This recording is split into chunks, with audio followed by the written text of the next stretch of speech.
Hey friend, I have a question for you. When is the last time someone asked you about yourself? Not about your health, not about your kids, not about what you're managing, just you. If that's a hard question for you to answer, I don't think it's because there's nothing to say, like you don't have anything to say about yourself that isn't related to your health or your kids or what you're managing. I think it's just because it has been a while since anyone has asked you, maybe including you. Today's episode is not about adding more to your plate. It's not a protocol or some kind of new habit that I want you to try. Instead, I'm going to ask you 3 simple questions that I want you to sit with. So let's get into it.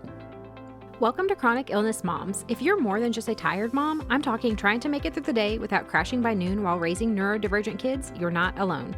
I'm Ashley, a wife, mom, and certified health coach. I have lived with autoimmune disease and flare-ups that made everyday life feel harder than it should.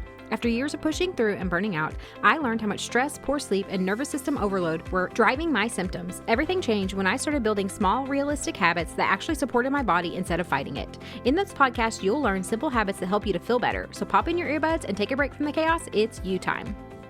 I want to personally invite you to book a Feel Better coaching call with me. It is 1 hour. We do a lifestyle audit together. I ask where you are in life, what your body has been doing, and what feels the most stuck for you.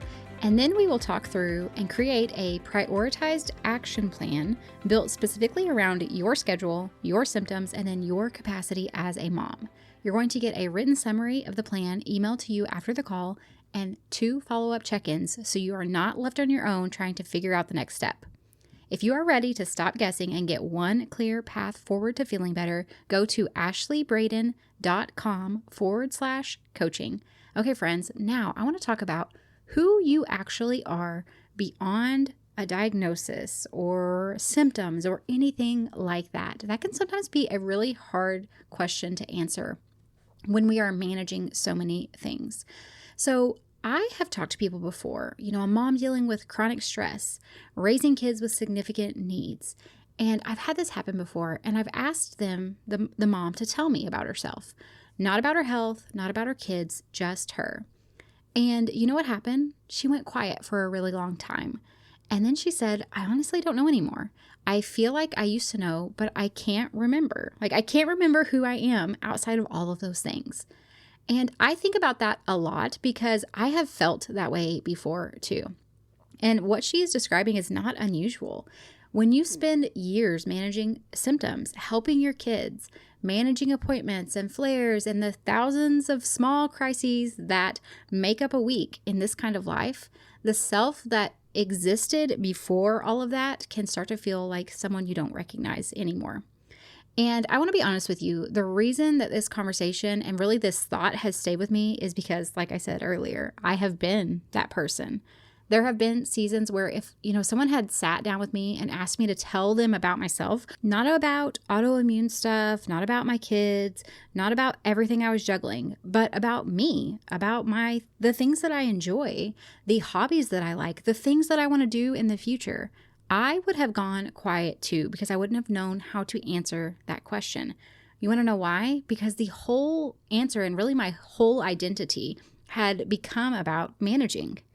And the thing is, it doesn't happen all at once.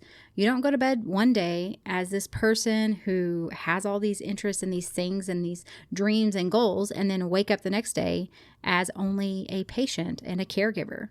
It's a very gradual shift. One hard season bleeds into the next. And then the things that were yours, the specific things, that creative thing, the funny thing, the particular way that you noticed or experienced the world, they don't necessarily disappear. It's just they're not there in the forefront of life. And you can start to get where you feel like you forget that they were ever there in the first place, that was ever part of you and who you were. One of the things that I have heard a lot, really when talking to you guys, when describing especially chronic symptoms, is I don't feel like myself. This is not me, which tells me that you know who you are. It's still there. You know she's still there, the old you. You just haven't been able to find out how to get back to her. Okay, so while I can't tell you everything you need to get back to her right now in this podcast episode, I do want to ask you 3 different questions to see if we can dig a little bit deeper. Okay, so the first question I want to ask is, what's still true about you that existed prior to all of this? So when your identity is built almost entirely around this role of being sick, of being a caregiver, of managing things, of managing the house, of being a mom, that role becomes really intense because every bit of who you are is wrapped up in it. So whenever that role that you're taking on gets hard, whenever a flare hits or a bad week happens, your whole sense of who you are feels really shaky because really this is your identity. And whenever you're struggling in those things that you think define you, there's not really much else that's holding it up to make you feel like, okay, wait, if all the things that I'm investing myself in that I consider to really be the descriptor of who I am as a person, if I'm struggling with those, then am I actually doing well? Am I doing okay as a person? Okay, so when you have more of yourself, of knowing who you are, not just a patient or a person who has bad symptoms, not just a mom, not just the person managing the schedule, but knowing more of who you are, having that clear identity of the things that you enjoy just for you, you have more to come back to whenever the really hard things hit. You're more resilient, not because life got easier, but because you are not only your illness or you are not only a caregiver. Your sense of who you are has more than one thing holding it up, because it's not like, oh my goodness, my whole identity is wrapped up in the fact that this is what I do. We have other little pieces that we say, okay, yes, I do this. It is part of who I am and what I do, but I also have X, Y, and Z. And so it's like these supporting beams of who we are.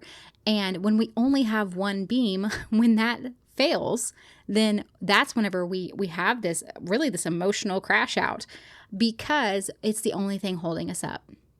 Okay, so the question is, how do you answer this? So what is it that is still true about you prior to all of the managing, the symptoms, the caregiving?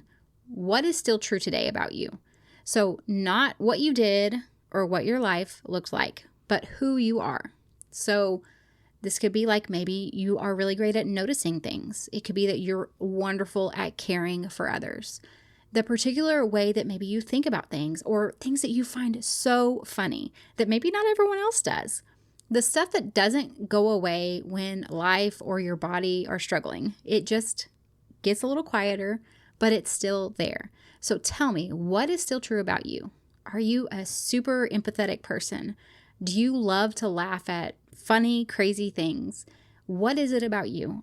Okay, the second question is, what do you actually want? Not for your kids, although we have a lot of wants for our kids too. Not for your health. I'm sure we have a lot of those as well, but for yourself. Now, again, this is not a recovery goal or a role or something that you really want for your kids. This is something that is yours. And I'm not saying that we need to, completely forget about everyone else and live this self-centered life. That is not at all what I'm talking about. This could be one small little thing that you want for you, even if it feels a little hard to admit or a little embarrassing to want it, because it feels like, oh my goodness, I have so much other stuff going on. Should I really want this thing for myself? I will tell you one thing for me, and this is not that big of a deal, but it's a big deal to me, is I love having, and I've mentioned this before, I love having a very relaxing, beautiful, warm, cozy bedroom. It's something that matters to me. It's just for me. It's not for anyone else. I think my husband probably enjoys it to some degree, but it is not for anyone else. It's for me. It's a one little thing, but it's something that I want and that I put in time and effort into, because every time I walk in and I get to notice it, it just makes me smile. Okay, so I want to talk a little bit about why I wanted to ask you this question, because oftentimes we get stuck in this mindset that wanting things for ourselves is not okay right now because we have all this stuff going on. And man, doesn't that feel really selfish, considering how much is on your plate already and how much your kids need and how much you're struggling with your own health? And I just want to say, wanting something for yourself is not separate from your healing. It is actually part of it. So whenever you have nothing for yourself, when it's really just life is just this monotonous thing of like, get through the day, get through the day, get through the day, care for everyone, rinse and repeat. You have nothing to look forward to that isn't a task or meeting someone else's need. And it's really, really hard to run on empty like that. So we can't sustain what we are doing for everyone else when we are living in that state. Okay, so how can we dig a little bit deeper into this question? A lot of times I will hear people say, and I have said this before too, like, I want to feel like me again, or I want my life back, or something like that.